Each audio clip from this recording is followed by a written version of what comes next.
Corona cases पूरे मुल्क में 62,000 से जायद हो गए हैं। 1276 अमवात अब तक हो चुकी हैं और कराची की अगर मैं बात करूं तो कराची में अस्पताल कोरोना पेशेंट से भर गए हैं। हम लाते हैं टॉक शोज और अनलिमिटेड एंटरटेनमेंट सिर्फ यूट्यूब पर। अगर आपने अभी तक हमारा चैनल सब्सक्राइब नहीं किया तो अभी सब्सक्राइब करें और बेल आइकॉन को क्लिक करके हमारी लेटेस्ट वीडियोस के बारे में अपडेट जानें। पूरी दुनिया जहां एक ओर चीनी वायरस से परेशान है, वहीं दूसरी ओर पाकिस्तानी मीडिया है जो एक फेक प्रोपेगेंडा वायरस पे चला रही है।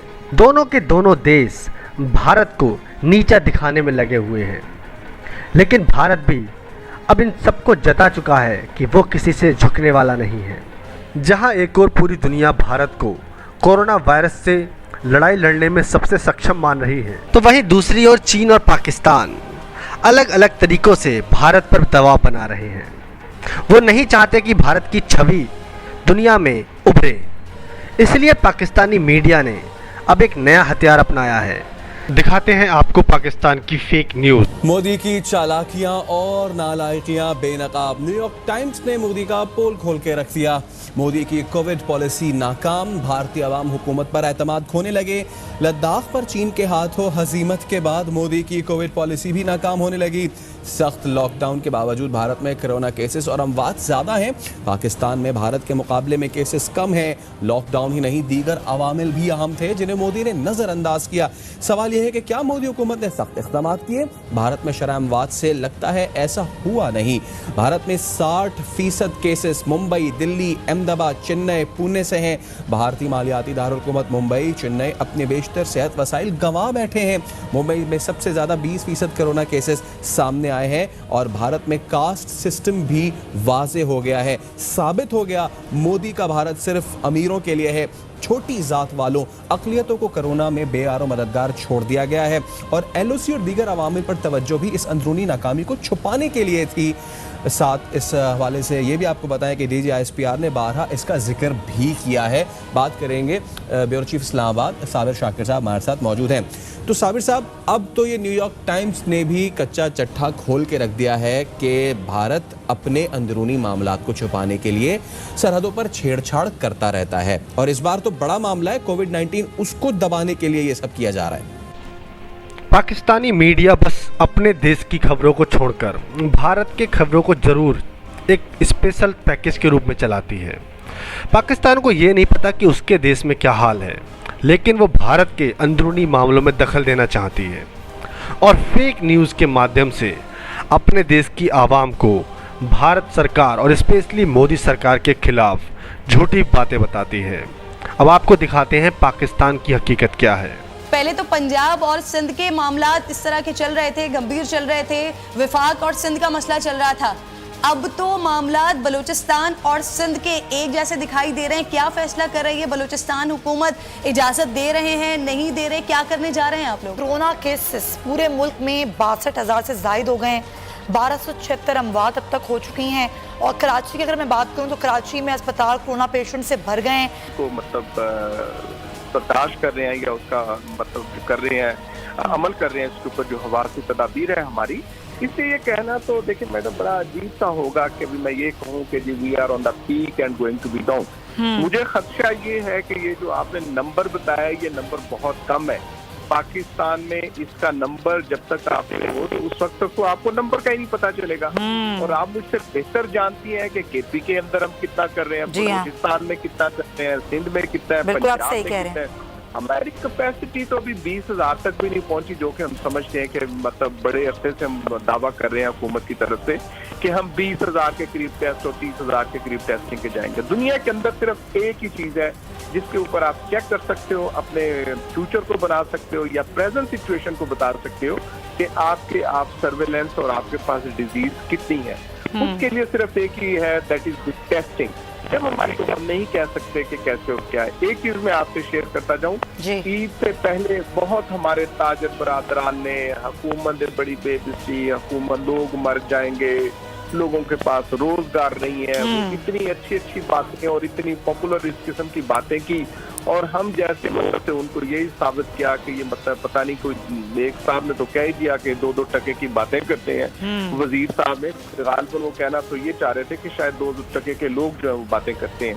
तो ये जो अब हमारे सामने आ रहा है, अल्लाह ताला हमारे साथ रहम करे और हमारे हुक्मरानों को कुछ ना कुछ अक्ल दे दे।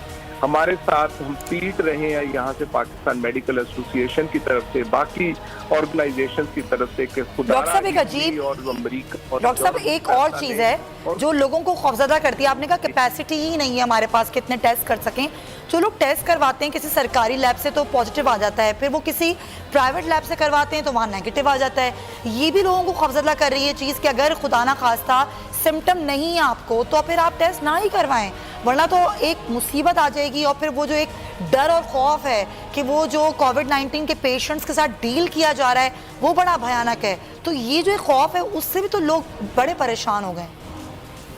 देखिए मैडम, आपके प्रोग्राम में गालिबन अगर आपको याद हो तो मैंने एक गुजारिश की थी और आपसे एक शेयर किया था कि कोविड-19 ने सिस्टम्स को ब्रेक नहीं किया बल्कि इसने ब्रोकन सिस्टम्स को जो है वो ओपन कर दिया, लोगों को बता दिया कि how the systems are broken up. उनके साथ ये आके हमारे साथ है। अब ये कहना कि कोविड-19 पॉजिटिव है, कोविड-19 नेगेटिव है, अभी तक हमारी सर्वेलेंस इतनी बेहतर हो जानी चाहिए थी। हम मतलब कोई फरवरी मार्च से सारे अमल के अंदर हैं कि अगर patient is in contact with the Covid patient तो आइसोलेशन में रखना ही रखना है।